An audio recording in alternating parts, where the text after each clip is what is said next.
Oi, pessoal, boa noite. Live de hoje, entrevistando Márcio Pé de Pano.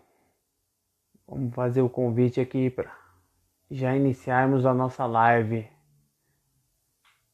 Só entrando aí, Rodolfeira, Lemão.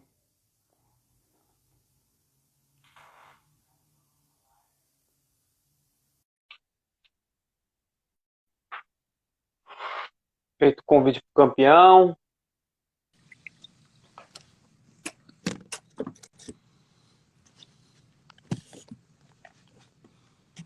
Os, Opa, tá me ouvindo, campeão? tô ouvindo bem. Ótimo, Só o pessoal já ajeitar, entrando aí na live. ajeitar essa câmera aqui. Aí, Perfeito, conexão boa, tô te ouvindo bem. tudo bom. Então tá ótimo. Pessoal, hoje, a live de hoje é entrevistando o Márcio Cruz, o pé de pano, ex-campeão mundial, faixa preta quinto grau. Márcio, tudo bem?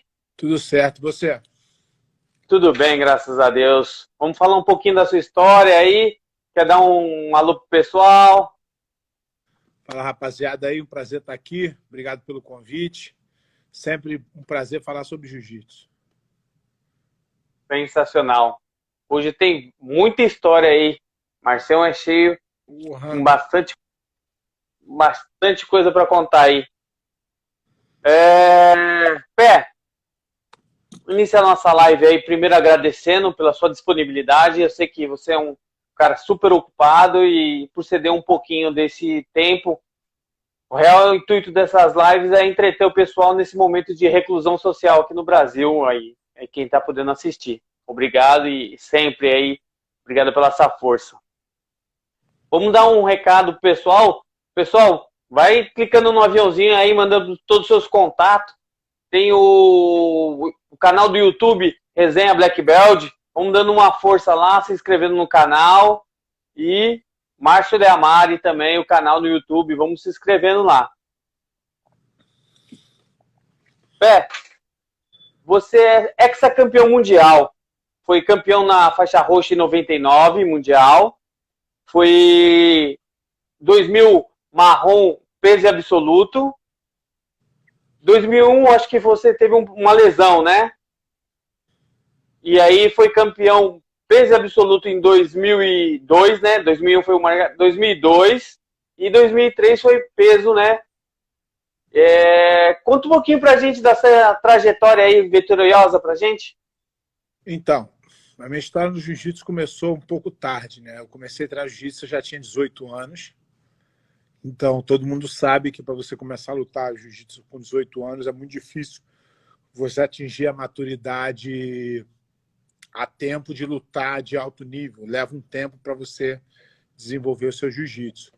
Mas como é uma coisa que eu queria muito e eu também tinha um certo talento, uma certa facilidade de aprender, e isso eu comecei a perceber, porque o jiu-jitsu, você sempre que você treina, você vê se você está indo bem ou se você está indo mal. Não dá para você, igual o cara vai treinar boxe, o cara não faz sparring, o cara está batendo uma nota, muito bem, você está muito bem. Não dá. Jiu-jitsu não tem como tu enganar teu aluno, ele vai saber se ele está bom ou se ele está ruim. Ainda que você, em algum momento, tente botar ele com um nego mais fácil, ele vai saber que ele está indo com o nego mais fácil.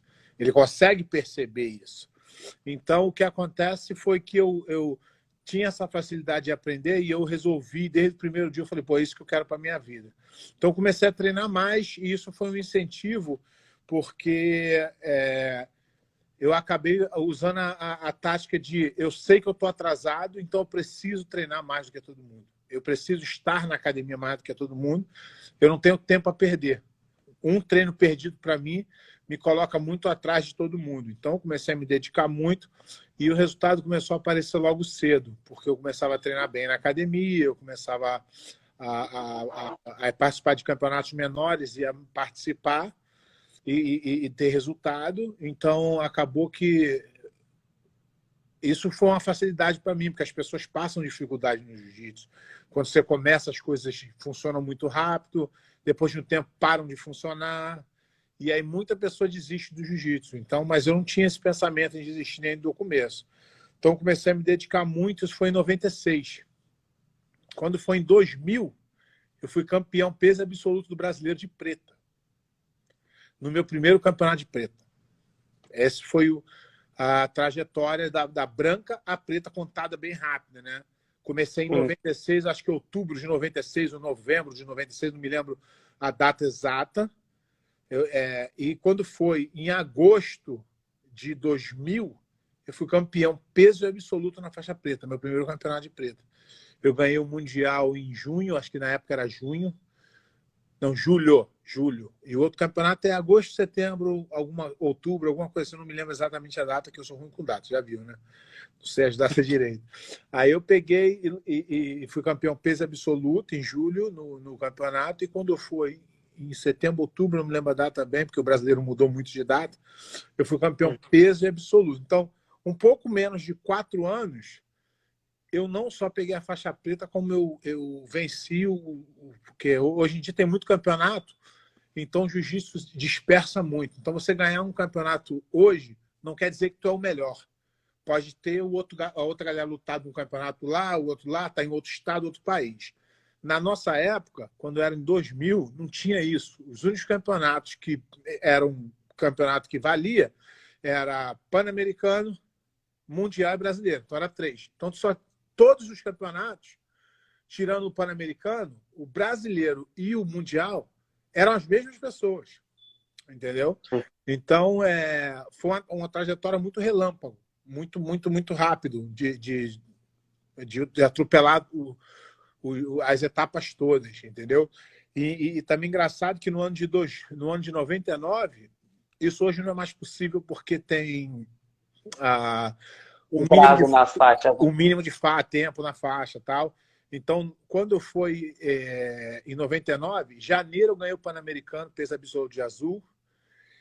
Em julho eu ganhei o Mundial de roxa. Eu não lutei o absoluto porque era Gracie Barra, então os caras escolhiam politicagem.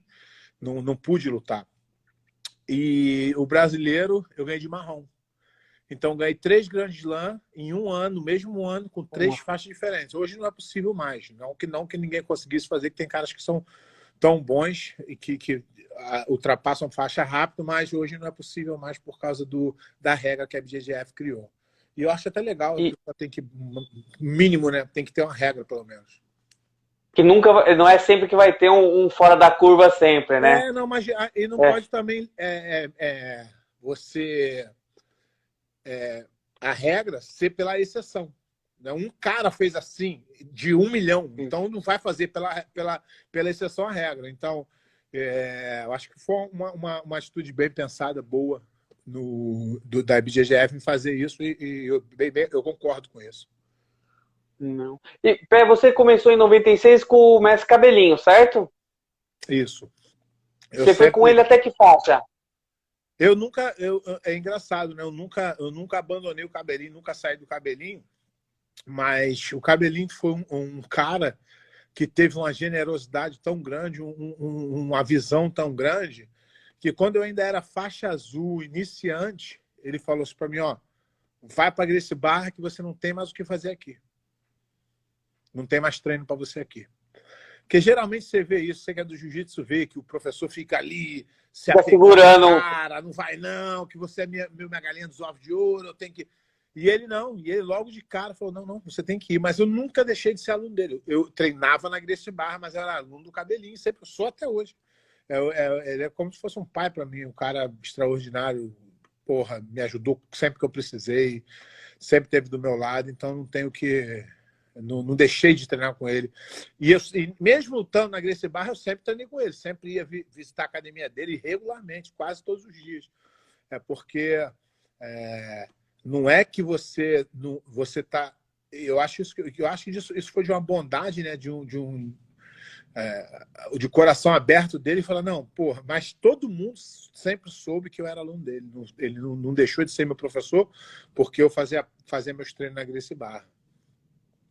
Sim, e uma hombridade imensa, né? É, Porque entende que o atleta precisa de material humano cada vez mais para às vezes progredir. você vê que o cara é grande demais para o que você tem ali, entendeu? Então acho que foi bem, porra, na época, né? O jiu-jitsu hoje cresceu, evoluiu muito, mas na época foi de uma generosidade enorme o que ele fez. Então, e ele porra, sempre foi, sempre vai ser meu professor. Sensacional, muito bom.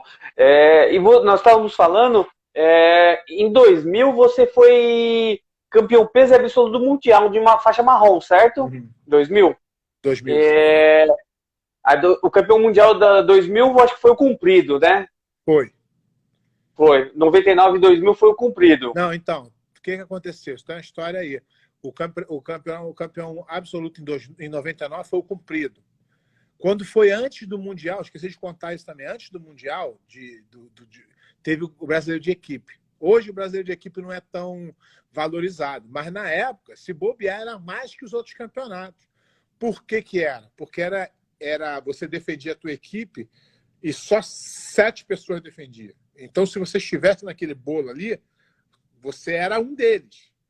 Então, em 99, houve na Gracie Barra uma troca de geração. A galera mais antiga, que era a roleta, os caras mais antigos, eles já estavam naquela fase de já num status maior, lutando só os campeonatos mais importantes. Então abriu vaga para a gente marrom. Eu era marrom, não tinha nenhum ano ainda. Então, quer dizer, mas eu nem fiquei um ano de marrom também, né? Mas eu acabei lutando no Brasileiro de equipe na equipe A e eu era um dos nomes fortes da equipe. E quando chegou na final, os caras me escolheram como número 5, se eu não me engano. Ou 3, agora não vou me lembrar o certo, que são os números importantes, 1, 3, 5, porque 1 abre, o 3 não deixa tu perder e o 5 fecha. Então, eu lutei com o Cumprido. O Cumprido era o atual campeão absoluto de 99. Eu lutei com ele em 2000, antes do Mundial. E fiz uma luta com ele e, porra, aquilo... Só quem participou do Brasileiro de Equipe sabe como é que era. Era um tatame enorme, uma torcida de um lado e uma torcida do outro, porque o Brasileiro de Equipe eram poucas lutas, não tinha tanta luta. Então, podia ser aquele campeonato mais enxuto ali. Na hora das finais, eles abriram um tatame enorme. Até tem vídeo aí, quem quiser ver isso.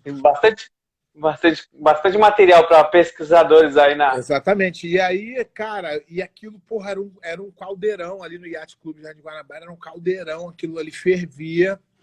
E, cara, eu falei, porra, minha oportunidade. Porra, não vou perder isso por nada. Cara, eu sei que aquilo ali foi uma adrenalina tão grande que eu entrei e o Cumprido malandro, já mais de competição, já estava mais ligado e Cumprido é meu amigo hoje, um grande amigo. E mandar até um abraço para ele aí. E ele tinha mais aquela tática de competição. Ó, vou fazer isso, vou fazer aquilo, vou... E quando eu fui puxar, ele já deu um bote do lado, eu fui virar de quatro, ele pegou as costas. Quando ele pegou as costas, que eu fui tentar sair, ele espalhou o frango e me deu um estrangulamento. E eu lembro disso até hoje. Que eu falei, caralho, não vou bater aqui não, cara. Tá doido? Tô nesse palco aqui enorme, não vou bater. E eu lembro de que ele apertou tanto que chegou a hora que eu cuspi no chão. Mas eu consegui sair. E nessa saída, ao invés de eu me encolher, falar, pô, o cara quase me pegou, eu falei, caralho, agora eu não perco mais. Olha a minha cabeça de maluco. Faixa Querendo ir pra marrom. cima. Ó, faixa marrom, falei, agora eu não perco mais. Minha cabeça. Perder de 4-0 pro atual campeão absoluto. E olha a minha cabeça. Eu falei, não vou perder, agora eu não perco mais. Eu lembro até hoje disso. Eu falei, agora eu não perco mais. É questão de tempo de eu ganhar. E aí eu lembro que eu já comecei a acelerar na guarda dele e ele falou, pô, já ganhei. Ele deu uma desacelerada. E eu não parei. Eu comecei. Aí eu raspei ele. E aí, faltando, sei lá, 30, 40 segundos, eu consegui passar a guarda dele. Eu acho que foi a luta mais emocionante que eu fiz na minha vida. 5-4. 5-4 ganhei. E aí fomos campeões com essa luta. Caramba! Então, Em cima do Cumprido. Em cima do Cumprido. o Comprido, na época, ficou chateado comigo. Ele não gostava muito de mim, não. Hoje ele é um irmão que eu tenho. Um dos grandes presentes que o jiu-jitsu me deu foi a amizade do Comprido. É um cara sensacional. Um cara que eu tenho maior admiração, respeito. E ele ficou chateado comigo que na hora da revista, os caras vieram entrevistar, porra, eu era estrela da noite aquele dia. Olha a história. O faixa marrom, na final, ganhou do faixa preta. Ganhando do faixa preta, atual campeão absoluto. E ganhando. Absoluto mundial. Então, era o cara da noite. Aí os caras vieram me perguntar. E eu falei assim: eu tinha certeza que se eu não desistisse, ele ia desistir, eu ia ganhar. Mas eu não falei, tipo assim, o Comprido vai desistir. Menosprezando ele, né? Eu falei assim, eu sabia dentro de mim, como eu estou revelando para você agora, acho que é a primeira vez que eu falo sobre isso. Dentro de mim eu tinha uma certeza tão grande que saindo dali eu ia ganhar, que na minha cabeça era só não parar que eu ia ganhar. E aí na hora da entrevista eu falei, aí o Comprido, mas o Comprido não falou nada. Não falou comigo, não me... E depois de muitos anos a gente foi conversando e falou, porra, não gostava de tu não, cara. Tu era abusado pra caralho. Eu falei, mas por que, Comprido? Pô, sempre gostei de tu. Ele falou, porra, aquela vez lá que a gente lutou, tu for falar merda depois, vai falar o quê? Eu falei, não, cara, não é nada disso que eu quis dizer, né? Ele falou, porra, caralho, tu é foda. Mas virou um irmão que a vida me deu. Foi mal interpretado por ele por causa do comentário. Na época eu tinha 21 anos, cara. Sim. Se bobear, eu tinha 20. Porque não sei a data que foi, mas 99, ia completar 21 ou já tinha 21, alguma coisa assim. E aí, porra, naquela emoção, primeira vez que eu estava participando na minha vida daquele tamanho. Até ali eu não era ninguém. Até ali eu era um campeão mundial faixa roxa. É muito para faixa roxa. Muito mais. Para marrom ainda faltava eu achar as coisas da marrom, só que eu já fui direto ali naquela situação ali e foi bem bacana, entendeu? Mas, foi uma emoção indescritível também aquele dia ali. Bem legal mesmo, e uma história sensacional, porque uma história de superação dentro da luta, né? Se tornou uma amizade que é hoje. Só que o sentimento que eu tinha era louco. Se eu falar para alguém ter um sentimento desse, a pessoa fala, você é louco, tô indo pro campeão mundial absoluto. É igual o faixa marrom agora, pegou a faixa marrom ano passado e vai lutar hoje já com bochecha e vai achar que vai ganhar. É loucura. Mas era meu jeito de lutar. Eu sempre achava que eu ia ganhar. Eu não achava nunca, porra, talvez eu perca. Não, sempre achava que eu ia ganhar. Não que eu ganhava todas, mas eu sempre achava que ia ganhar. Muito bom. Assim, uma história de uma própria superação, né? Porque você se motiva com aquilo que você mentaliza, né? Exatamente. Hoje a gente usa um ditado. Mas aquilo ali já estava na minha cabeça antes da luta. Sim. Porque se você nos treinamentos, né? Porque se você pensar que você vai tomar um aperto e vai sair com a cabeça mais forte que antes, só se você já estava com a cabeça forte. E eu sempre tento passar para meus alunos, mas é uma coisa bem complicada, que na luta, quando tu tá fazendo uma posição e o cara chega do teu lado, quase passou tua guarda, isso pode ser visto de duas formas, tá? Uma, caramba, esse cara quase passou minha guarda. Ou outra, porra, defendi, esse cara nunca vai passar minha guarda. Então, é a mesma situação, mas a forma como você pensa sobre é o que vai fazer com que as coisas mudem para daqui para frente. Então, eu falo meu aluno, eu saía da luta ofegante, aí o cara falava assim, Pé, tá cansado? Eu falei, não, mas se eu tô cansado, ele tá morto. Então, eu sempre tive esse pensamento. Quando eu senti o cansaço, eu falava, agora é hora de ir mais. Que se eu tô cansado, ele vai morrer. Então, era uma forma de eu pensar. Ninguém me ensinou isso. Falei assim, quem te ensinou? Não, isso era uma coisa louca da minha cabeça. Eu desenvolvi isso. Então, tinha uma confiança, acreditava muito. Claro que o jiu-jitsu era bom, tem todo mundo. Não adianta o cara falar hoje, tá ouvindo essa live e falar, cara, já era, amanhã eu vou ganhar todos os campeonatos. São vários fatores juntos que ajudam, mas a cabeça ajuda bastante. E um treinamento muito forte, né? Você treinava quantas vezes por dia, Pé? Cara, eu vou te falar uma coisa. Hoje em dia, você vê aí em internet, os caras falando que fazem 5 treinos. 5 treinos de manhã, 8 à tarde, de 30 à noite. Cara, eu vou te falar qual era o treino. Eu ia na Gracie Barra, no treino de meio-dia, e eu dava 3 treinos geral em pé indo pro chão de 10 minutos. 3. Não era mais que isso, não. E saía dali morto. Porque eram caras... Porque você pode fazer 20 rolas de 10 minutos com um cara que você não vai nem suar. E você pode fazer 2 de 10 que tu não vai conseguir fazer o terceiro.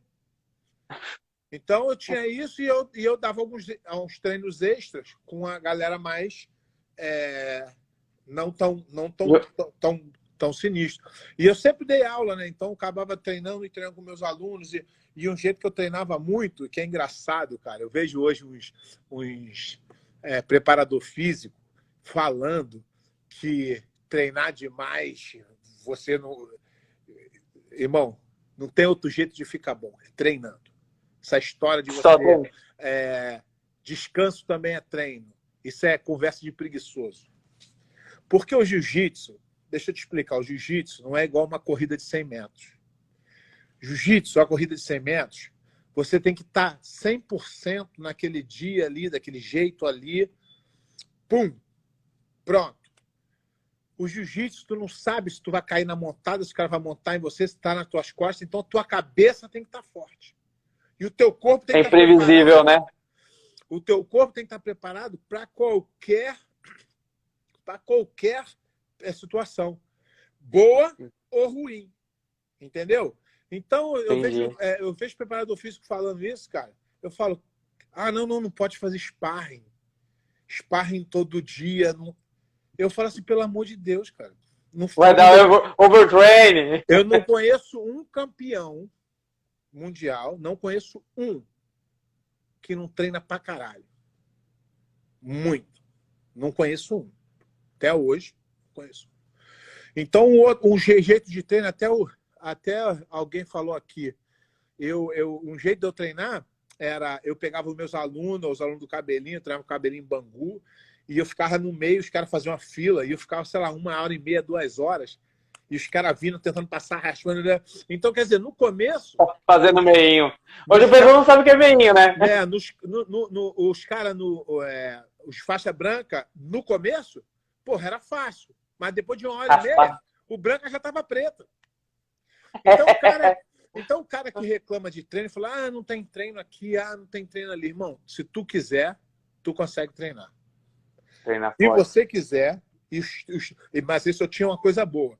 Os alunos do cabelinho, os meus alunos, era tudo cara guerreiro. Tudo queria me ajudar. Então tinha essa novela, os caras, vamos lá, faz aí. Quer dizer, eles deixavam de treinar para me ajudar, mas eles achavam aquilo ali o máximo. Tá treinando comigo, me ajudando. E eles sabem que eles fizeram muito parte da minha história por isso. Né? Porque eles abriram mão do próprio treino e me ajudavam. Entendeu? Então, e na verdade eu treinei muito com o cabelinho, muito. Eu treinava com o cabelinho em Bangu, treinava com o cabelinho no alto, treinava com o cabelinho da América onde eu morava. Treinei muito tempo com o cabelinho. O cabelinho é que fez a minha cabeça ser forte, porque ele sempre, ele fala assim, teve um aluno que nunca falou não para ele, fui eu. Vai mais um? Vou. Vai mais um? Vou. Aí no final ele falava assim, acabou, não tem mais ninguém não, pode ir embora. Ninguém mais queria treinar, e ele falava, agora tu pode ir embora. Então ele fez eu não só ficar bem fisicamente, mas ficar bem mentalmente, de nunca falar não. Não importa o treino que era. Eu tinha que treinar. Então eu estava sempre um passo atrás de todo mundo, como eu te falei. Comecei tarde, então eu tinha que terminar o treino sempre um passo à frente de todo mundo. Nego ia 4 treinos, eu tinha 6. Nego ia 6, eu ia 8. Sempre a fazer alguma coisa a mais. Então, não tinha esse tô cansado, não tinha. E era uma coisa que eu gostava muito de fazer, era treinar. Minha vida era voltada ao treino. Não tinha outra... Falar assim, você tinha hobby. O cara uma vez na revista me perguntou, qual é o teu hobby? Eu falei, hobby? Hobby é jiu-jitsu. Ele falou, não, hobby é profissão. Eu falei, o jiu-jitsu é hobby também. Não faço outra coisa, só faço isso. Muito bom. O Pé, 2000 você foi campeão mundial, peso e absoluto na marrom. Em 2001 foi o 2000 foi o Comprido, 2001 foi o Margarida, aí em 2002 você foi campeão peso absoluto mundial na faixa preta. Poxa, conta um pouquinho dessa história aí, porque imagina que você em 2002 você fez a final com o Guigo no peso e o absoluto com o Saulo. Mas dentre elas só lá no Tosi, Losada, Fábio Leopoldo, Gabriel Vela, tinha uma. Quem vocês ali enfrentou que você falou, puta que pariu, ainda tem que pegar mais um ainda? Como que foi? Um bastidor, backstage lá? Então, a história é o seguinte. Em 2001, eu machuquei o pé, mas eu lutei assim mesmo. No Mundial? No Mundial. Eu fiquei sem poder treinar, acho que 45 dias. Só que eu não conseguia. Os caras falam, não luta, não luta. Aí eu falo assim, porra, mas caralho, eu vou me arrepender se eu não lutar. Aí eu enfaixei o pé. E fui lutar, né? No absoluto, eu cheguei na semifinal. No absoluto de 2001? 2001. Eu cheguei na semifinal do absoluto e abri pro Saulo lutar com o Margarida. Ele pediu, pô, não sei o quê, tá com o pé machucado aí, eu não quero pegar o teu pé, tal, mas porra, é absoluto. Eu falei, não, tá de boa. E a gente tinha um relacionamento, sempre tivemos um relacionamento bom, e eu deixei ele passar. E aí eu fui para casa falando, não vou lutar mais. Não vou lutar mais porque não dá, porra, tu viu lá que tu não tá 100% e tal. Só que, cara, eu fiquei em casa inquieto. Eu já tinha, tipo, sempre assim, né, a gente evita comer besteira antes do campeonato e tal. Eu já não estava mais, já, tipo, sabe quando tu vai para casa e acabou o campeonato? E eu ainda voltei no dia seguinte, fiz umas lutas e cheguei na semifinal do peso. E na semifinal do peso, eu acabei perdendo pro Corleta. Corleta, o cara que tinha finalizado um dia antes. Entendeu? Você tinha finalizado o Corleta num dia antes. No absoluto. E aí voltei... O Márcio Corleta, né? O pessoal não confundiu. O Márcio Corleta você finalizou no absoluto e perdeu para ele no peso no dia seguinte. No dia seguinte. Puta que pariu. E aí eu falei, pô, não, agora eu vou me dedicar muito e vou ser campeão no ano que vem. Foi o que aconteceu, né? Mas assim, eu sou um cara com a memória bem ruim. Mas na verdade, tem uma história engraçada que eu só soube tem uns 3 anos atrás. O que aconteceu? Em 2002, eu fui lutar e eu estava muito confiante que eu vinha de resultado muito bom. Meu 2002 foi o melhor ano. Ganhei Pan-Americano peso absoluto, ganhava todas as tardes. Eu fiquei invicto do brasileiro até, sei lá, muito tempo. Tá voando. Fiquei, eu era o cara assim, sabe aquele cara que nego fala que porra, tá ruim de bater esse cara aí. Era eu, tipo, bochecha hoje, né? Tem essa, eu era o cara nessa época. Então, o que aconteceu? Tem um fato engraçado. Sabe com quem eu fiz a semifinal do absoluto esse ano? 2002? De 2002. Com o Xande Ribeiro. Xande Ribeiro. E depois é que fui fazer essas contas, que o Xande falou assim pra mim, porra, tu ferrou com a gente. Eu falei, o que foi, Xande? Ele falou, a gente ia ser pela primeira vez na história 2 irmãos fechando um absoluto faixa preta mundial. Eu falei, caralho. Depois é que eu fui me ligar, tem até... Ele e o Saulo. Tem até umas fotos aqui na minha academia que tem o Xande e o Saulo também nessa... E aí depois que eu fui fazer, ele falei, caraca, não tinha... Por quê? Eu era o cara que eu não ficava muito preocupado com os adversários. Eu estava preocupado com a minha confiança. Eu tinha que pensar em mim, entendeu? Eu era o cara que eu falava, porra, se eu estiver bem é eu, não tem ninguém. E eu também não ficava preocupado em ver quem vai ganhar do outro lado. Eu estava pronto. Não importa quem for do outro lado. Para qualquer um. Exatamente. Então, cara, foi o campeonato que eu porra, lutei melhor, acho que da minha vida foi esse aí. Eu tava, porra, bem à frente da galera e graças a Deus consegui. Mas fiz a semifinal com o Xande e a final com o Sal, dois irmãos. Até é engraçado também que eles queriam fazer história fechando o absoluto e eu fiz história ganhando de dois irmãos na final, né? Foi bem interessante isso aí também. Foi sensacional. Eu falei dos nomes, vou até, como você citou lá atrás, você treinava com o número, lá foi em 99, né? Que era escolhido, foi o Roleta, né? Só para dar um recadinho, pessoal, só para quem está assistindo a live, segunda-feira é o Roleta, tá? Roberto Magalhães, nós vamos fazer a live com o Roleta. Quem não conhece, não merece nem vestir não perca. Kimono. Quem não conhece, não merece nem vestir um kimono. Sim, como vários outros que a gente vai tentar chamar. Quando eu treinava lá com o cabelinho em Bangu, tinha um cara que eu batia muito nele, o Sapinho. Batia muito nele, cara. O cara batia muito. Dava pena. Ele acabou de entrar aí, por isso que eu tô falando isso. Sapinho. Sensacional. Nesse 2002, você falou que estava voando e como foi concretizado o campeão peso absoluto. Teve até tem uma 4 etapas. Quem tá assistindo e não viu, tem uma reportagem do Globo Esporte na época, tudo, em 4 etapas até. Você fez uma entrevista lá.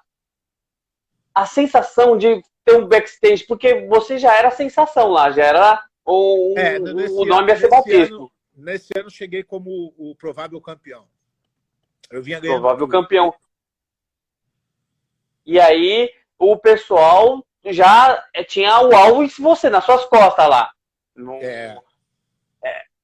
O Márcio, o pé de pano, vai estar lá e eu vou ter que enfrentar ele, né? Ou no peso ou no absoluto. Para ser campeão, vou ter que ganhar dele. O pensamento de todo mundo era esse. Era o cara a ser batido. E aí proporcionou também aquela gana, né? Os confrontos épicos, né? Foi o seu com o Saulo, o seu com o Guigo, o seu com o Xande, que era vida ou morte, né? Exatamente. Ali, tipo assim, não era fácil. Depois que tu ganha, tu olha para trás, ganhou, legal, então foi fácil. Não. Tipo, o Xande é um dos caras mais duros de todos os tempos de jiu-jitsu que tu possa imaginar de lutar. O Saulo nem se fala. O Guigo era atual, não, mas já tinha sido campeão mundial na preta. Já sido campeão mundial há muitos anos. Então, não tinha muito...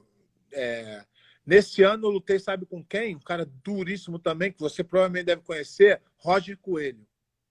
O Coelho, aqui da Baixada de São Paulo. Exatamente. Duríssimo. Foi campeão no super pesado, né? Olha que engraçado. Eu quebrei o dedo com ele na segunda luta do absoluto. Não. Eu lutei com o dedo quebrado, eu enfaixei e lutei só com 3 dedos. Na segunda luta. Olha aqui. Até hoje o dele é feio. Que história, tá vendo? Aí o médico falou assim pra mim: seu dedo tá quebrado. Você não pode mais lutar. Eu falei: doutor, arranca essa porra fora, doutor. Tu não tá entendendo. Nada vai me fazer parar de lutar aqui. Ele falou: mas tu pode machucar o dedo. Eu falei: machucado já tá, doutor. Me deixa em paz aqui. Botei um tape assim, os 2 dedos aqui, só para o dedo não arrancar fora, e continuei lutando. Isolou. Roger Coelho tinha o Fábio Leopoldo, nessa época, o Gabriel Vela. Foram campeões da...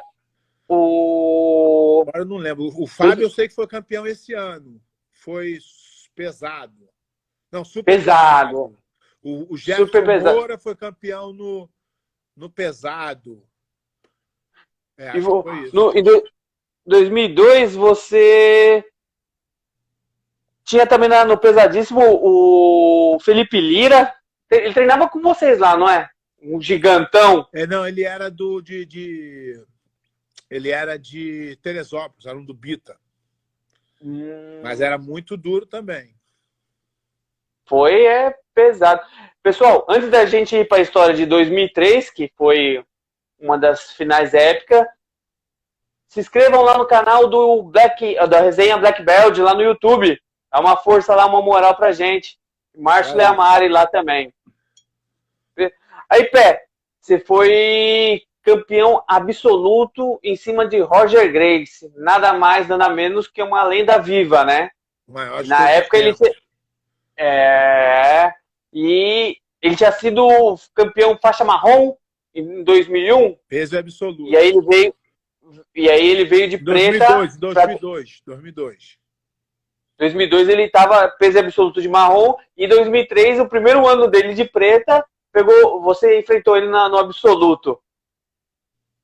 Então, essa história é engraçada. Essa história aí começou, tipo assim, um dos caras que eu mais treinei na minha vida foi o Roger. Quando o Roger sempre foi uma faixa abaixo de mim. Desde a roxa ele já treinava muito bem. Então a gente treinou, eu de marrom, ele roxa, ele de marrom e eu de preto. Então a gente treinava basicamente todo dia. Eu entrava na porta da academia, eu ia tirar o tênis, o Carlinhos já gritava: pé de pano, Roger. Então era todo dia, todo dia a gente treinava. Então a gente tinha uma relação bem boa. O que aconteceu? O nego não sabe disso, mas quando foi no absoluto, eu lutei como eu fui campeão em 2002, ganhei tudo. Eu tinha o meu patrocinador, a Coral Kimonos, que me convidou para passar um seminário em Japão e Austrália.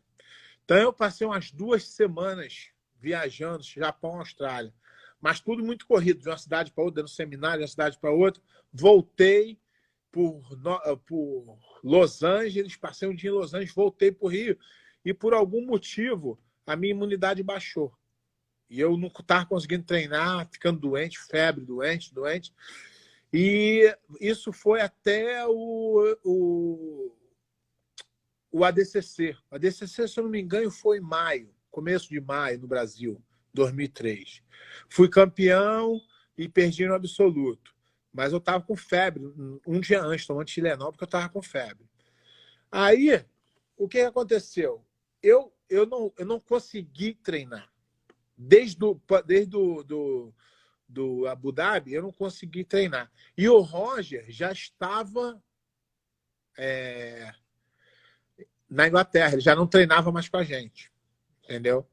E quando a gente chegou no Mundial, a gente foi lutando, só que chegou na semifinal, de um lado estava eu e Verdun, e do outro estava o Café e o Roger. O Café, ele preferiu lutar de equipe B da Gracie Barra para poder lutar absoluto, porque da Gracie Barra só podia 2, e os escolhidos foram eu e o Roger. Então ele falou: não, tudo bem, mas eu quero lutar. Beleza. Aí estava tudo fechado aqui. Aí eu lutei com o Verdun e ganhei do Verdun. Então, teoricamente, quando eu subi, a gente fechou os 3. No sábado, a gente se reuniu e falou: beleza, fechou. Pé de Pano é campeão, atual campeão. Roger segundo, Café terceiro. Fechado? Fechado. Fomos embora para casa. Eu estava com a mente tranquila já, não ia fazer mais final.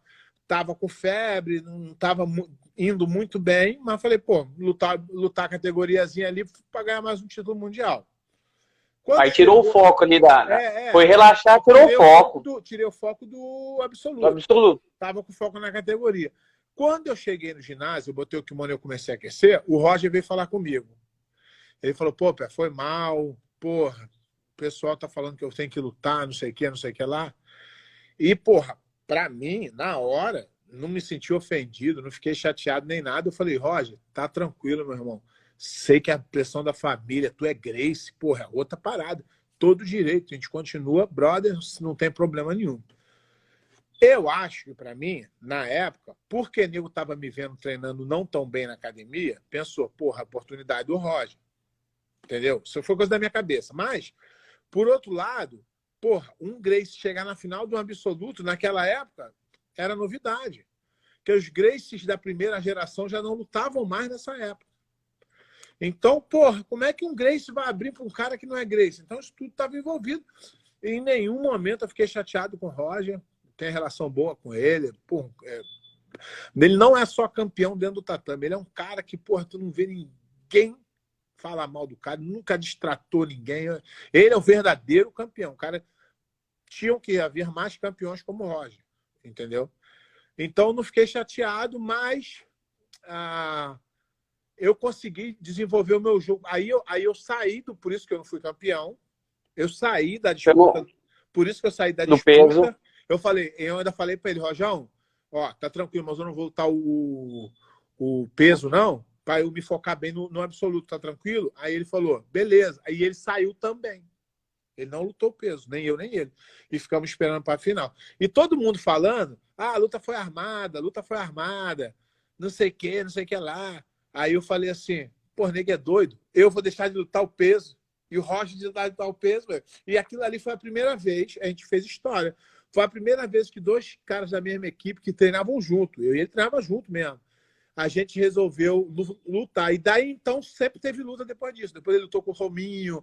Então, eu e ele fizemos essa mudança aí de coisa. Quer dizer, mais ele, né? Vamos dar o crédito para ele que resolveu lutar. Então, depois disso, ele falou, porra, agora que eu lutei com o cara que treinava comigo todo dia e ficou tranquilo, pô, eu posso lutar com todo mundo. Então, nunca mais ele pensou em fechar com ninguém. Não vai ter restrição nenhuma mais. Só que, nessa história, quem saiu prejudicado? O Café. Putz, é verdade. Porque ele já acertado. Porque já tinha avançado.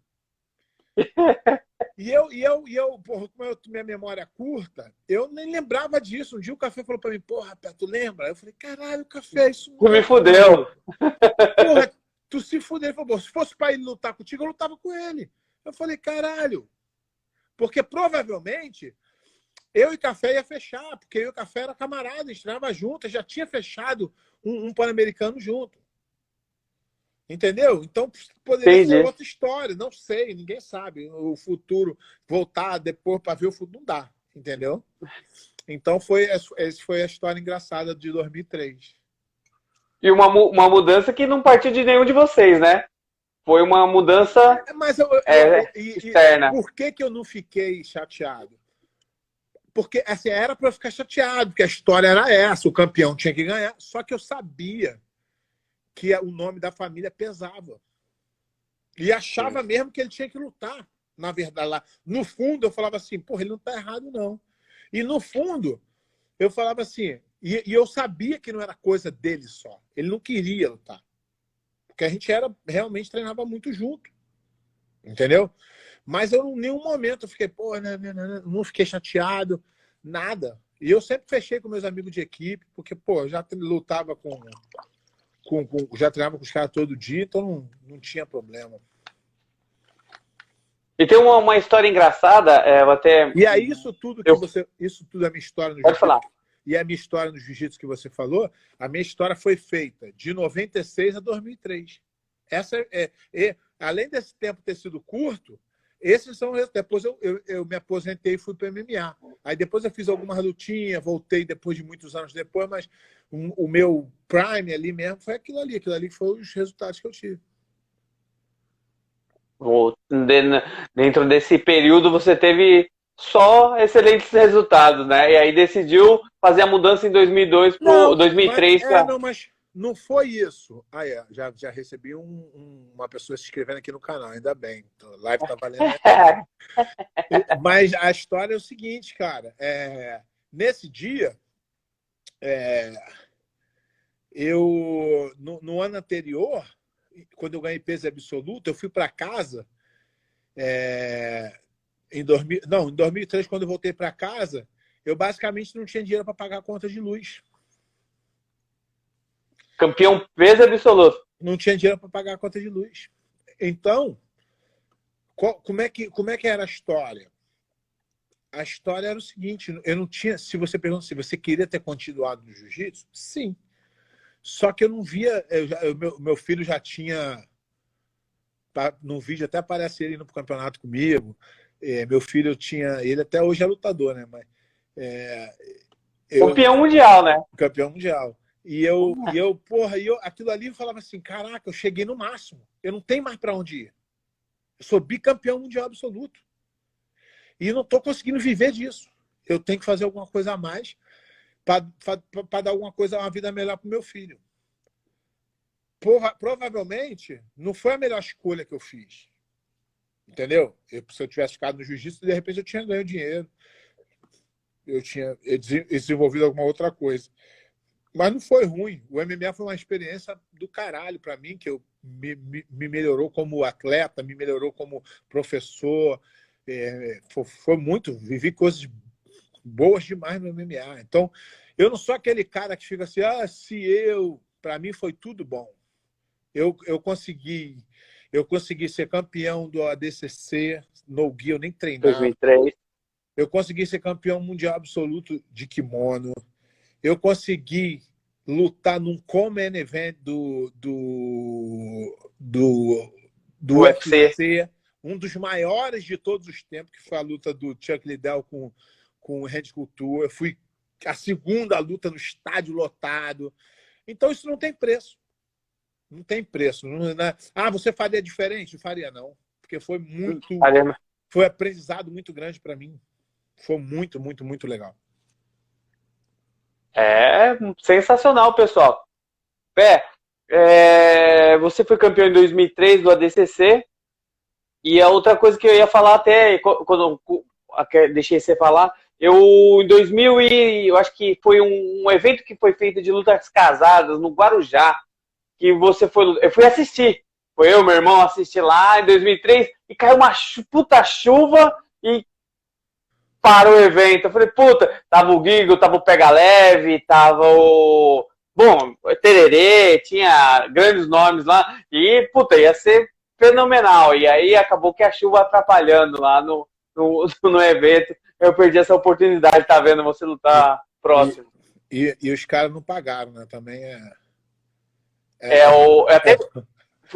eu fiz até a live com o Fepa. Fepa é o cara idealizador do JJ Star. Falei, puta, Fepa, fui lá naquele evento seu lá e não teve e tal. Ele falou, não, esse evento não foi meu. Esse evento foi do, acho que Ian, então, ele realmente o evento não foi dele, mas ele participou do evento. Mas engraçado é que quando tu comentou comigo, eu falei, pô, engraçado, porque o cara esquece tanto das coisas que eu não estava falando desse evento, não. Eu estava falando do desafio Black Belt que teve em Marizias. Esse eu não sabia. Aí eu vou te contar a história. Porra, eu fui fazer a final. Olha como é que a minha cabeça é ruim. Eu não lembro nem com que eu lutei antes, né? Mas no final, eu fui fazer a final com Napão. Eu e Napão na final. Gabriel Napão. Napão. E eu nunca me liguei. Sabe o cara que fica preocupado, quem vai ser o juiz? Como é que vai ser? Igual eu te falei, eu tinha muita confiança. Então, não estava muito preocupado com isso. Mas eu também fui inocente nessa aí, né? Olha quem foi escolhido para ser o juiz, o Guigo. O Guigo é professor do Napão. Então... Não sabia. O Napão não era da Raia? Não era o Raia na época? Não. Era o Napão é aluno do... Não, do Macaco. Não, mas o Napão, originalmente, é aluno do Jorge Pereira, que vinha ser professor do Guigo. E quando o Napão foi para São Paulo, foi para ficar na casa do Guigo. Eles eram muito amigos e já tinham sido, não professor e aluno direto, mas parceiros de treino. E aí tem uma coisa engraçada, né? Uma coisa engraçada aí nessa coisa que, primeiro, a gente estava lutando, e aí o Napão, porra, um atleta excelente, né? Porra, não tem o que falar. O cara é nota 1000, já até me ganhou uma vez. Campeão mundial. Me ganhou no ADCC, finalizou no joelho, e me ganhou uma vez na Copa do Mundo, que eu machuquei a costela. Mas nesse dia, e eu já tinha vencido ele também antes. E nesse dia, a gente começou a luta pegando fogo, 2 caras pesados e tal. E aí, porra, o que é que aconteceu? Ele chegou do meu lado, eu fui virar de 4, o cara deu 3 pontos. Né? Aí, e aquilo que eu te falei, eu não ligava muito, eu continuei. Acho que, se eu não me engano, esse evento, o tempo era reduzido. Não sei se era 7 minutos, 6 minutos, tinha alguma coisa assim. E aí, quando foi que, alguns segundos antes, eu encaixei um triângulo nele. Olha que loucura. Isso, porra, nego hoje em dia isso é impossível. Eu encaixei um triângulo nele e apertei. Quando acabou o tempo, os amigos dele entraram dentro do tatame, agarraram ele pela cintura e começaram a levantar ele assim, ó, comemorar até ele acordar, para não perder a luta. E aí o FEPA não pagou a minha bolsa. E disso é que eu tô falando. Aí o nego fala assim, pô, aí eu falo assim, tu faria uma luta no BJJ? Eu falo, como? O cara não me pagou, mas não sou só eu não, tem várias histórias. Ó, o Gogó tava lá, ó. Ele entrou aqui, o Gogó tava lá, ele lutou também nesse evento aí, ó. Ele sabe do que eu tô falando. Aquilo foi a coisa mais absurda que eu já vi na minha vida. O cara pagado, e aí os amigos Reanimaram. Um agarrou ele por aqui, levantou, os outros e rodearam ele, começaram a pular. Ei, campeão, campeão, campeão, campeão, até ele acordar. Quando ele acordou, os caras, ganhou, e levou a luta. Então foi essa história aí que ele falou que o evento não era dele, realmente não era. Mas quando tu participa desse... Foi até engraçado, vou contar essa história também. Aí eu falei assim, porra, que sacanagem, quando o amigo viu reclamando lá, falei, porra, isso aí é uma palhaçada, não sei o que dizer. Aí veio aquele Oscar Maroni. Sabe quem é Oscar Maroni? Uma época ele fez Dono do Bahamas. Isso, ele fez um evento. E aí ele veio falar comigo assim, falou assim, aí, porra, sacanagem fizeram contigo, vou fazer uma luta. Eu nem deixava ele falar, falei, meu camarada, desse blá, blá, blá, eu já tô cheio. Eu já vi isso aí na minha vida inteira, não preciso disso mais não. Guarda pra você. Aí ele falou, rapaz, tu não me conhece. E eu não conhecia mesmo porra nenhuma. Aí ele me levou no carro dele, um Jaguar, pegou um montão. Eu sou o cara que faço show. Nem lembro o nome do negócio que ele fazia. Lembra o MMA que ele fazia? Sim. Faço não sei o quê. Aí eu falei, tá bom, cara, faz aí, não se preocupa não, eu já não caio mais nessa. E o cara falou, mas pô, é minha palavra. E nunca fez porra nenhuma. Ainda bem que eu não caí nessa, né? Que eu já sabia que não ia ter nada. Mas essas são as histórias que o jiu-jitsu nos proporciona. São histórias sensacionais, né? Porque só quem viveu mesmo, muitos que estão assistindo aí não tem nem conhecimento. Muito não sabe as histórias, né? Nem nos nomes. Ah lá, alguém falou aqui, show fight. É isso aí mesmo que ele fez. Lá no Bahamas. Isso. Foi até, levou o Hélio, Royler, Renzo, foi tudo lá. Então, isso aí são as histórias que o jiu-jitsu nos proporciona. Como nasceu a ideia do ringue, no projeto que você fez, do ringue?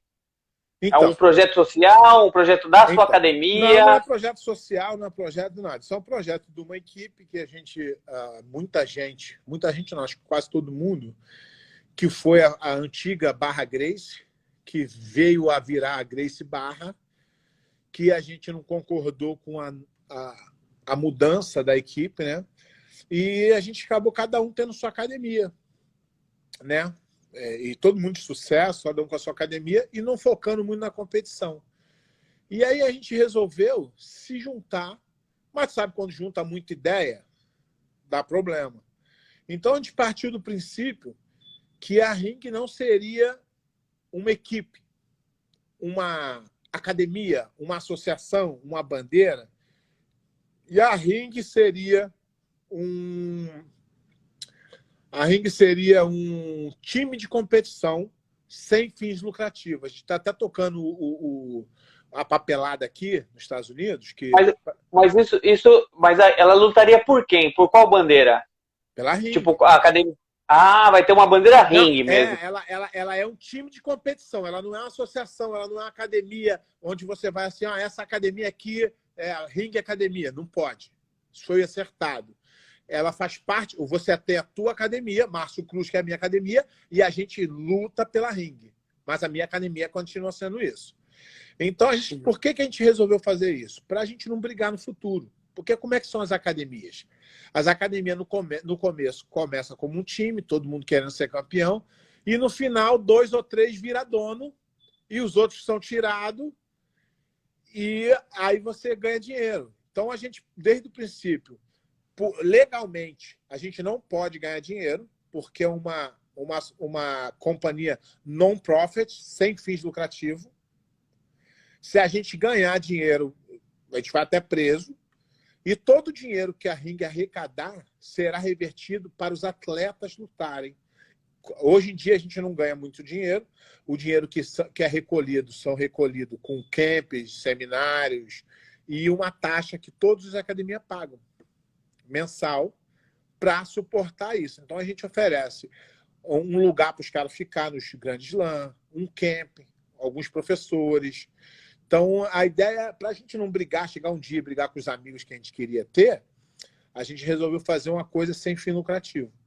Porque ninguém ganha dinheiro e aí ninguém fica puto com o outro ganhando, um ganhando, então ninguém ganha dinheiro. Então, e todo o dinheiro, o dinheiro arrecadado é para ser revertido para o atleta e para dar suporte também, hoje, né? Estadia, hoje a viagem. gente acaba pagando a passagem de um ou outro. Hoje a gente faz todos os camps, europeu, pan-americano, mundial, brasileiro. A gente estava nessa batida para fazer. Mas, como teve a coronavírus, a gente não conseguiu. Mas a ideia é essa, sempre reverter para os atletas. Ninguém vai ganhar dinheiro, entendeu? Mas o que acontece também é que outra coisa que tem dentro das equipes é politicagem, né? Toda equipe tem politicagem. Uma vez eu ouvi falar de uma história que um garotão aí de São Paulo, e aconteceu comigo dentro da Gracie Barra, como eu falei lá na Roxa, eu não pude lutar o absoluto, entendeu? Quando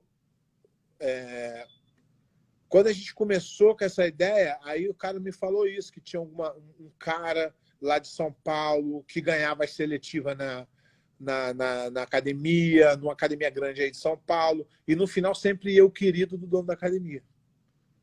Entendeu?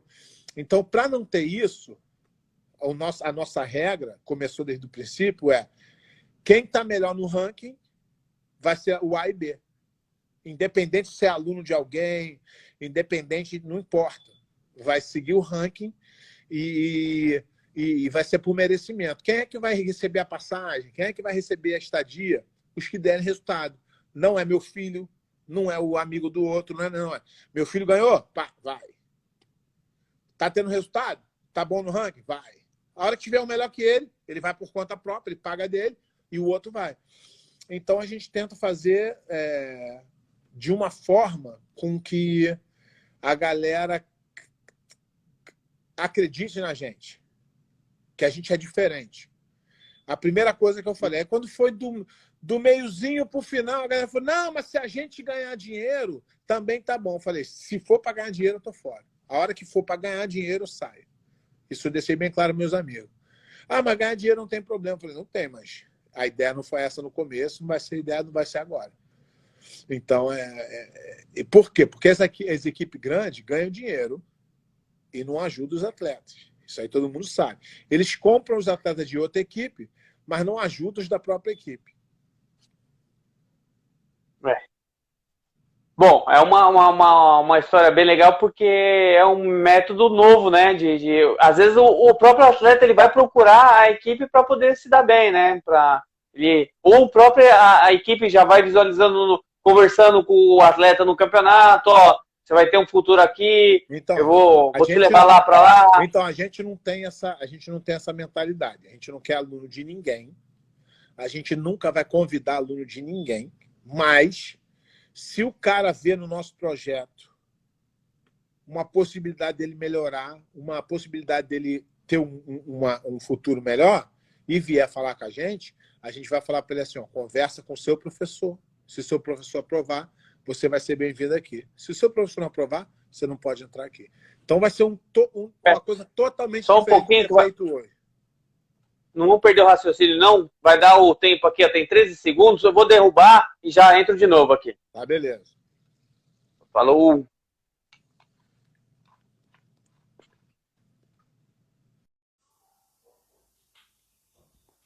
Vamos lá, pessoal, voltando. O papo tá bom, hein? Só a história. Esperar o pessoal entrar.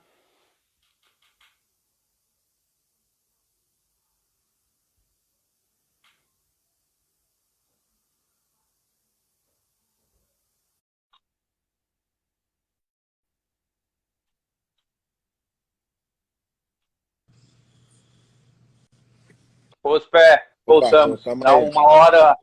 uma hora o Instagram derruba a nossa live aí. E, poxa, é que nem você tá falando aí, só pelo fato de você, lógico, aceitar se o cara quer vir e tal, mas tentar o aval do mestre dele, achou o projeto legal, tá a fim de se comprometer, e Mas, só de não... mas eles vêm até a gente não vai até ninguém. Não. Não convida, não... E a gente tem uma ideia de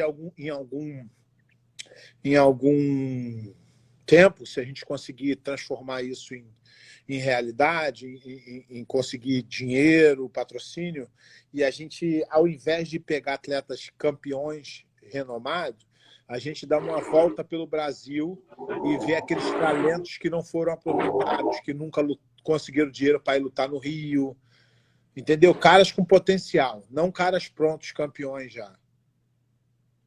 Então, essa é a ideia principal é essa. Se a gente vai conseguir, ninguém sabe, mas a ideia vai ser sempre essa. A hora que mudar, eu tô fora e todo mundo vai saber o que aconteceu. Tem muita gente, muito atleta lá de Manaus, vários outros estados que não tem condições de... Do Nordeste, não tem, de Manaus. Não tô falando nem mundial, nem pan-americano. Não tem uma passada, não tem condições de vir disputar o brasileiro aqui. Exatamente. Porque então, o brasileiro hoje ele tem... Então acaba entrando no que você falou, é um projeto social, pode vir a ser, nesse quesito, entendeu? De você ir lá e receber uma mensagem de um cara falando, eu não tenho, luto bem aqui, mas não tem dinheiro para lutar, e a gente vai, entendeu? Fala, Pé de Chumbo. Pé de Chumbo entrou aí. Fera brabíssima, Pé de Chumbo. Brabíssima. Tem como que foi o Pé? Nós falamos da Ring aqui, eu acho que vai ser se conseguir dar certo essa ideia, vai ser um projeto excelente. Antes de mudar do assunto aqui, pessoal, tá chegando aí, já dá aquela compartilhada no aviãozinho aqui para toda a galera aí. Segue essa bio aí e se inscreve no canal Resenha Black Belt lá no YouTube lá. E canal Márcio de Amari lá no YouTube. Dá uma força lá pra gente. Vamos fazer. O Garça lá de Bangu entrou também, ó. Vai lá no canal, Garça. Dá uma moral, porra. Galera, quer gastar um tempinho pra ir lá no YouTube pra dar um. Ajuda Só nós. se inscrever já ajuda. Ajuda nós. E a live essa live vai estar lá no YouTube amanhã cedo, tá? Vamos subir lá já pra plataforma no YouTube lá.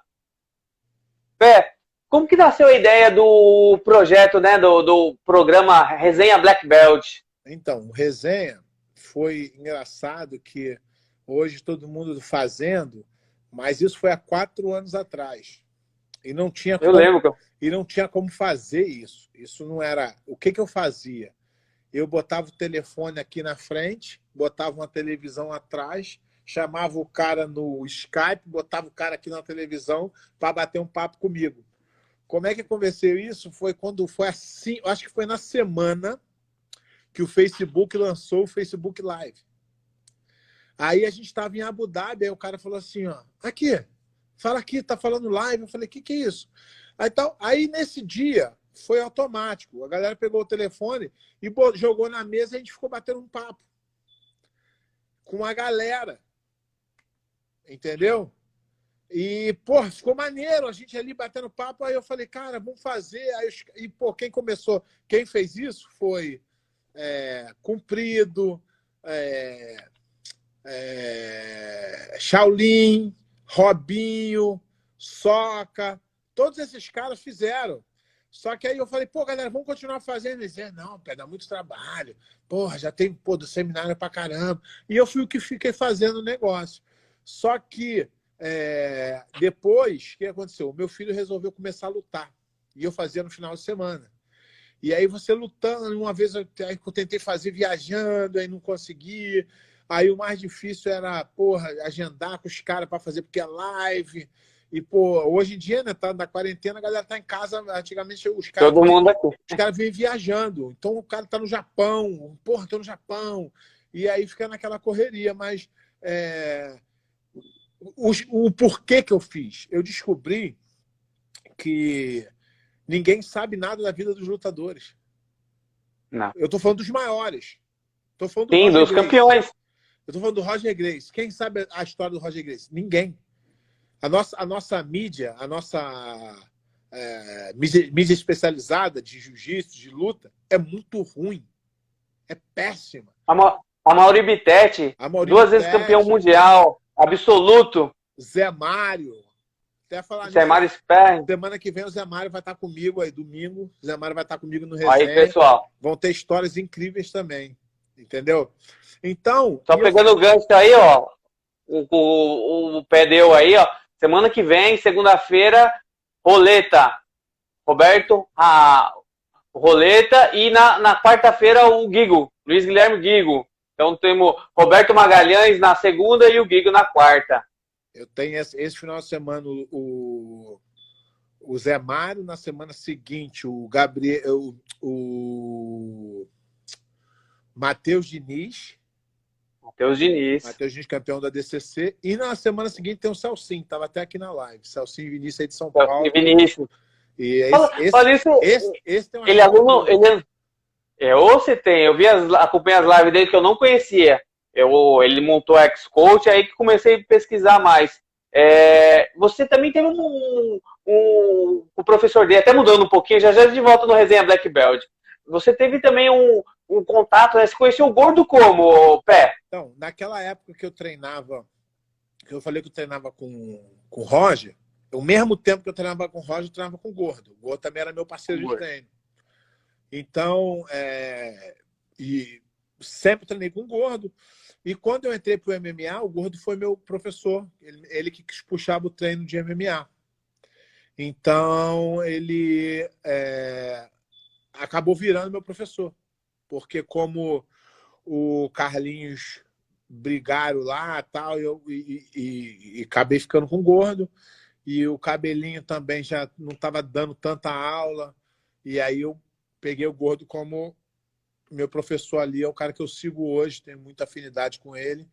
Então é o cara que eu considero meu professor hoje também. Ele e o Cabelinho. Pô, sensacional. E voltando lá no Resenha. Então você decidiu fazer isso, mas começou a ter trabalho porque você começou a não ter tempo de acompanhar seu filho nos campeonatos, né? E a dificuldade. Eu parei tem uns dois anos, o último que eu fiz. E aí minha filha nasceu também, minha pequenininha, então deu uma complicada. O Soca entrou aí. O Soca também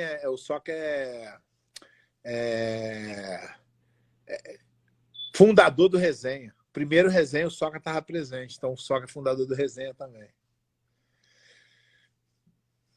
E no Resenha, você teve, na última que eu vi, até vai ser um do nosso próximo assunto, tal, você falou com o José Júnior. Isso. Sobre a situação lá. Você também teve uma experiência lá em Abu Dhabi, em Dubai, lá, né? Tive. Eu fui para lá em 2001, no primeiro ADCC. Lutei no meu primeiro. Na verdade, foi o último ADCC em Abu Dhabi.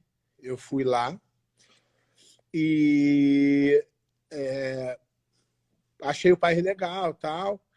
E quando eu voltei, aí em 2016 ou 2015, não me lembro agora a data legal, e eles me convidaram para fazer o Legend, que era uma luta de lendas, tal.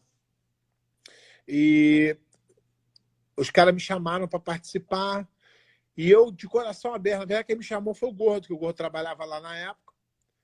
E os caras mandaram ele me chamar, ele me chamou, e aí eu falei, pô, caralho, que legal, quero ver isso com meus olhos, quero ver esse projeto lindo, esse projeto que porra, as crianças estão na escola, porra, o presidente do país ama jiu-jitsu, e aí eu nem treinando tava muito, e aí eu falei, porra, eu quero ver com meus olhos, porra, sabe quando falta uma coisa? Porra, o jiu-jitsu crescendo, os campeonatos começando lá, eu falei, tem que ir lá.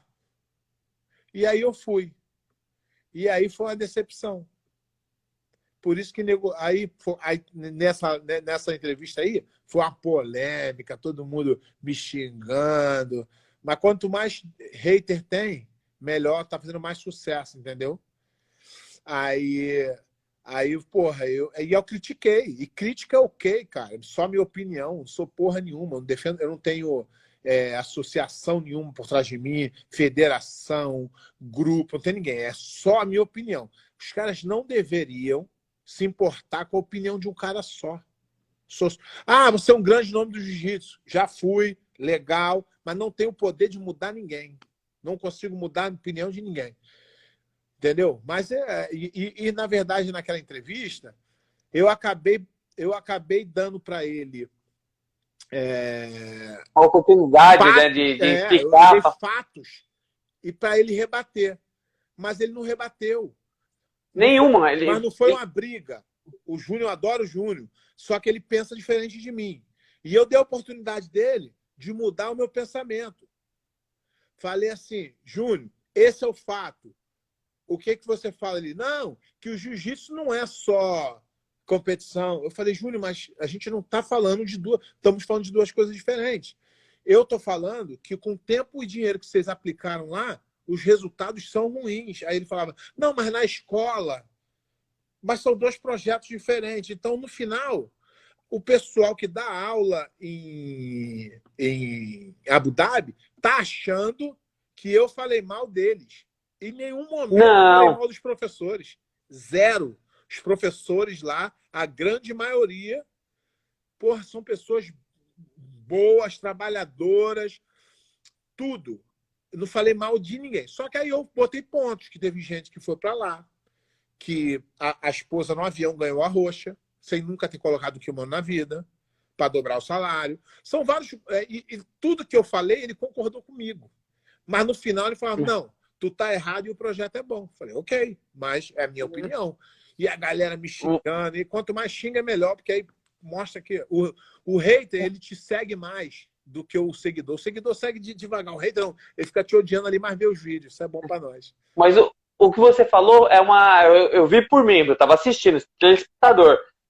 Mas eu tenho 5 amigos que foram para lá, são faixas pretas, fera brabíssimo. Rodrigo Ribeiro, Vavá, Motoca, Cabrunquinho, então, Turquinho, eles são faixas pretas duríssimos e foram lá. Mas assim, você falou que lá, não estou falando dos professores, isso estava claro lá. Só não estava concordando com o projeto em si. Mas o que acontece? Por exemplo, o ideal é que você não fala nome, porque senão você bota os caras na roda. No dia seguinte, eu recebi várias mensagens de caras de lá falando parabéns, Pé de Pané, é isso aí, tem coragem de falar. Entendeu? Só que eu não vou ficar discutindo, porque eu não tenho poder de mudar. Se eu tivesse poder de mudar, eu falaria, só que eu não vou parar de falar. Aí também já querem demais, entendeu? E eu mostrei fatos. Ele teve a oportunidade de falar, pô, Pé, não é isso não, é isso aqui. Mas, ao contrário, ele ficou concordando comigo o tempo inteiro. E, no final, sem fato algum, só na opinião dele, mas o projeto tá bom. Aí, uma hora, ele ficou falando assim, não, mas isso. Eu falei, Júnior, para, isso aí é o jiu-jitsu que oferece, não é o projeto. O jiu-jitsu faz as pessoas melhorarem, entendeu? Olha lá, o Cavaco aqui, que é o rei das lives. Olha lá, ele tá falando. Só que por que o Cavaca pode falar? Porque o Cavaca não tem rabo preso, não recebe salário, não tem. Ele pode dar a opinião dele. Os caras que estão lá não devem dar opinião e nem podem. Eu tenho amigos meus que estão dentro do grupo de WhatsApp dos instrutores lá. E os caras falavam assim, ó, porra, Pé, os caras estão aqui no grupo te detonando, mas é só para babar ovo do coordenador. Aí só tem meia dúzia aqui, entendeu? Os caras que são isentos ficam na dele, não falam nem que sim, nem que não, mas não concordam, entendeu? Então, mas é que eu falo. O que eu faço aqui é o seguinte, é o meu direito de me expressar. Eu posso estar falando agora aqui contigo um monte de merda. E os caras têm o direito, sabe, de fazer o quê? Apertar o botão de desligar. E no meu caso, tem gente que nem gosta. Tem gente que nem gosta. Mas no meu caso, eu aceito o nego falar até mal de mim. Pode ir lá, ó, agora, no meu canal, falar merda pra caralho. E eu ainda vou responder com educação. Então, não tô preocupado com o nego. Eu botei a minha cara numa plataforma para qualquer pessoa ver. Então, não estou esperando que todo mundo goste de mim. Até porque, da forma com que eu faço o programa, eu sou tão contundente que é muito mais fácil ganhar inimigo do que amigo. Dessa opinião, né? Mas eu já sei disso. Opinião forte é sempre assim. Mas tem aquele cara que fica em cima do muro. O cara pergunta assim, você gosta ou não gosta? Não, então, eu não sou assim. O que aconteceu? Eu não sou assim, nunca fui. E não vou ser agora depois de velho. Entendeu? Aí teve nego falando assim, valeu, a galera escreveu aí, ó. Galera, se inscreve lá no canal, Resenha Black Belt, dá uma força. Porra, não paga nada, tô pedindo dinheiro a vocês não, irmão, só para gostar. Ó. Quem quiser comprar uma caneca, não tem à venda não, mas fica aí à vontade. Então, o que eu falo? Eu falo o seguinte, cara, isso aqui é um canal de entretenimento. Eu falo coisas, eu tento, na maioria das vezes, trazer pessoas para apresentar para o público, pessoal da antiga, pessoal da nova geração. Agora, domingo passado, foi o Ribamar, o garoto da nova geração, que eu admiro, que eu gosto, e contar uma história dele. Tem uma história maneira lá para assistir também. Então, eu não estou fazendo isso aqui. Tu fala assim, pede para quanto é que tu ganha? Eu falei, só para te falar, já gastei mais de $5 mil. Nunca ganhei um centavo. Pô, então tu é burro, continua fazendo? Não. Isso são documentos, está documentado a história de cada um ali, e eu vou continuar fazendo, apresentando para o público quem é cada um.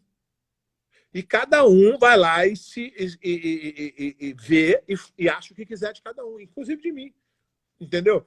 Isso aí. E eu não estou aqui para ser unanimidade, eu não estou aqui para estar certo, e eu tenho quase certeza que 80% das coisas que eu falo é merda. E tá legal, mas é a minha merda. E quem quiser ouvir, continua. Ouvir, quem não quiser, desliga. Ainda pode, no YouTube tem o botãozinho do dislike. Pode dislike. Ó, Cavaca, depois vamos chamar você, campeão mundial 2010. Vamos fazer essas lives. O Cavaca eu não falei com ele ainda não. Tá engasgado. Mas eu tô esperando ele acabar essa fase aí que tá fazendo muita live para eu chamar ele no resenha. No resenha. Porque aquele bicho ali, já falei isso para ele. Ele é o único cara que me ganhou, que eu não consegui ficar chateado com o cara. Eu saí feliz, gente boa demais. Eu saí feliz, que o cara é tão maneiro, foi o único que conseguiu isso. O resto tudo eu fiquei puto pra caralho. Com ele eu falei, porra, esse cara é tão maneiro que eu não consegui nem ficar puto com ele. Vou tentar convidar ele também para fazer uma live aí. Semana que vem, pessoal, segunda-feira, sexta-feira agora, é o médico Dr. Carlos Wally, médico da CBJJ da ABGDF. Segunda-feira, Roberto Magalhães Roleta. E na quarta, o Luiz Carlos Guigo, tá? O Luiz Guilherme Guigo.